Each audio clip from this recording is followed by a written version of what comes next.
ఆంధ్రప్రదేశ్లోని Vinukonda municipality revenue అధికారి మరియు Darsi municipality incharge commissioner Yadala మహేశ్వరరావుపై ఏకకాలంలో ఏసీబీ అధికారులు శనివారం ఉదయం నుండి సాయంత్రం వరకు దాడులు నిర్వహించారు.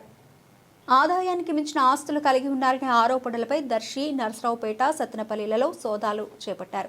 ఈ దాడుల్లో నిందితుడు తన కుటుంబ సభ్యుల పేర్లలో కూడబెట్టిన 9 ఇండ్ల స్థలాలు, 2 ఇండ్ల ఫ్లాట్లు, వ్యవసాయ భూములను గుర్తించారు. అదనంగా 729 గ్రామాల బంగారం, లక్షల రూపాయల నగదు, 9.2 కేజీల వెండి, అలాగే భారీగా గృహోపకరణాలను స్వాధీనం చేసుకున్నారు. ఏసీబీ అధికారులు ఈ ఆస్తులను స్వాధీనం చేసుకుని నిందితుల ఆదాయ ఆస్తుల సమగ్ర తనిఖీలను కొనసాగిస్తున్నారు.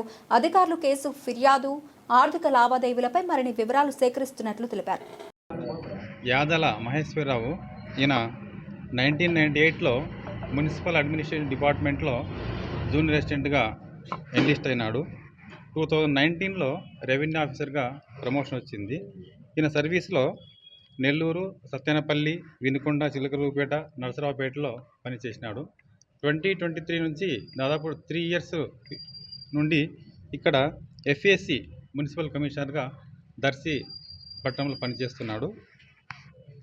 విధి నిర్వహణలో అవినీతి అక్రమాలకు పాల్పడి ఆదాయానికి మించి ఆస్తులు అక్రమంగా కూడబెట్టినాడని మాకు సమాచారం రావడంతో ఆ సమాచారం పైన ఈరోజు ఏసీబీ అఫీషియల్స్ దర్శి పట్టణంలో కమిషనర్ గారు నివాసంలో, తర్వాత ఆయన ఆఫీసులో సోదాలు నిర్వహించినాము. అదేవిధంగా ఆయన స్వగ్రామమైనటువంటి సత్తెనపల్లి, నర్సరావుపేట, ఒంగోలులో కూడా సోదాలు నిర్వహిస్తున్నాము. ఇంకా సోదాలు కంటిన్యూ అవుతున్నాయి. ఈ సందర్భంగా నేను ప్రజలకు తర్వాత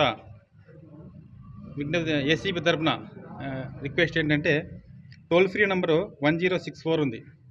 ఎవరైనా సరే ప్రభుత్వ అధికారులు చట్టబద్ధంగా చేయవలసిన పని కోసం లంచాన్ని డిమాండ్ చేస్తే ఈ టోల్ ఫ్రీ నంబర్ 1064ను సద్వినియోగం చేసుకోవాల్సిందిగా కోరుతున్నాను.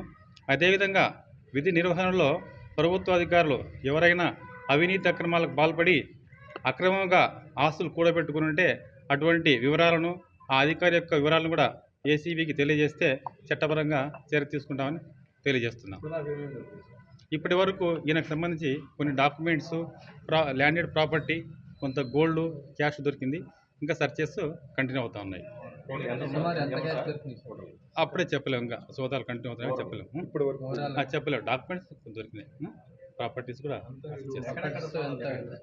సత్తెనపల్లి, నర్సరావుపేట, ఇక్కడ 2 చోట్ల టోటల్గా 5 ప్లేసెస్లో.